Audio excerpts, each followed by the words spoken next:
اعوذ باللہ من الشیطان الرجیم بسم اللہ الرحمن الرحیم۔ نہج البلاغہ مکتوب نمبر 60۔ یہ خط حضرت امیر المؤمنین نے والی ہیئت کمیل ابن زیاد نخعی کے نام تحریر فرمایا۔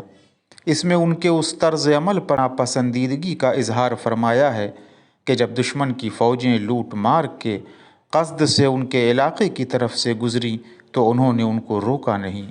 آدمی کا اس کام کو نظر انداز کر دینا کہ جو اسے سپرد کیا گیا ہے اور جو کام اس کے بجائے دوسروں سے متعلق ہے اس میں خواہ مخواہ کو گھسنا ایک کھلی ہوئی کمزوری اور تباہ کن فکر ہے۔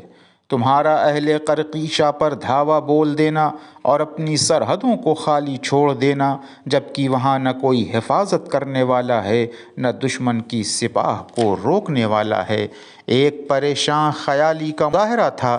اس طرح تم اپنے دشمنوں کے لیے پل بن گئے جو تمہارے دوستوں پر حملہ آور ہونے کا ارادہ رکھتے ہوں، اس عالم میں کہ نہ تمہارے بازوؤں میں توانائی ہے نہ تمہارا کچھ روب و دبدبا ہے، نہ تم دشمن کا راستہ روکنے والے ہو نہ اس کا زور توڑنے والے ہو، نہ اپنے شہر والوں کے کام آنے والے ہو اور نہ اپنے امیر کی طرف سے کوئی کام انجام دینے والے ہو۔